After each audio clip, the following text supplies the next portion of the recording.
ପିଲାମାନେ ଆମେ ତୃତୀୟ ଶ୍ରେଣୀ lesson 1 part the lion and the rat ବିଷୟ ପଢ଼ିବା।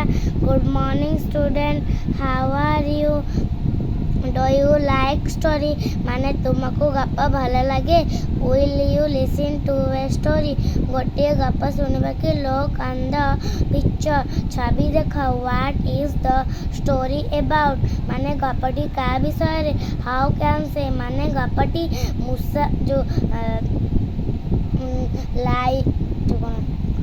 ସିଂହ ଓ ମୂଷା ବିଷୟରେ।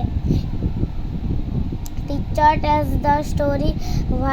What action swimming the picture? Students listen. There was a lion. ମାନେ ଗୋଟିଏ ସିଂହ ଥିଲା। There was a rat. The lion ମାନେ was big. The rat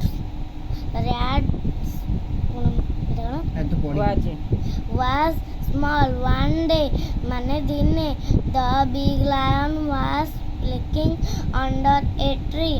The small rat by mistake ମାନେ ଭୁଲରେ climbed up the lion ସିଂହ ଉପରେ ଚଢ଼ିଗଲା। ମୂଷା ସିଂହ ଉପରେ ଚଢ଼ିଗଲା। The lion was very angry. ସିଂହ ବହୁତ ରାଗିଗଲା। He roared ମାନେ ସେ ଗର୍ଜନ କଲା। And said ଏବଂ କହିଲା I will kill you ମୁଁ ତତେ ମାରିଦେବି। ଚାଲ ଆମେ ସେପଟ କୋଶ୍ଚିନ୍କୁ ଯିବା। ସବଜେକ୍ଟକୁ ଯିବା। The rat prayed ମାନେ ମୂଷା ପ୍ରାର୍ଥନା କଲା। କହିଲା ପ୍ଲିଜ୍ ଡୋଣ୍ଟ କିଲ୍ ମି ମୋତେ ମାର ନାହିଁ। I help you one day ମୁଁ ତତେ ଦିନେ ସାହାଯ୍ୟ କରିବି। ସିଂହ ଦୟାକରି ମୂଷାକୁ ଛାଡ଼ିଦେଲା। ତାପରେ another day ମାନେ ଆଉ ଦିନେ the big lion was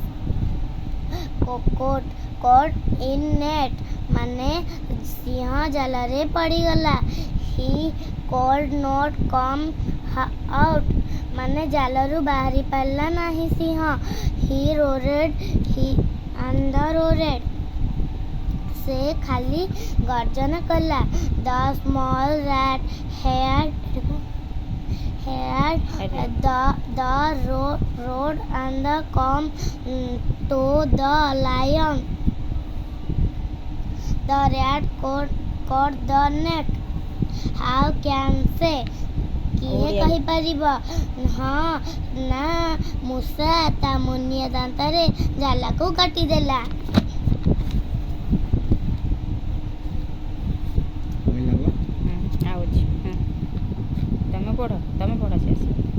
The lion was very happy.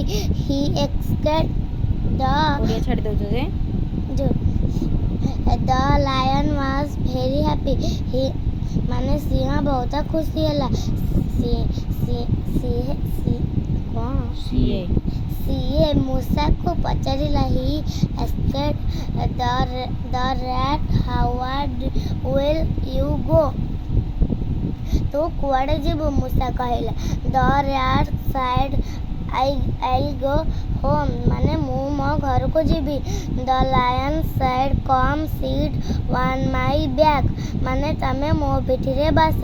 ମୁଁ ତମକୁ ତତେ ତୋ ଘରକୁ ନେଇଯିବି। ତାପରେ ସିଂହ ମୂଷାକୁ ତା ପିଠିରେ ବସାଇ ମୂଷା ଘରକୁ ନେଇଗଲା। ତାପରେ ଦେଖିବା।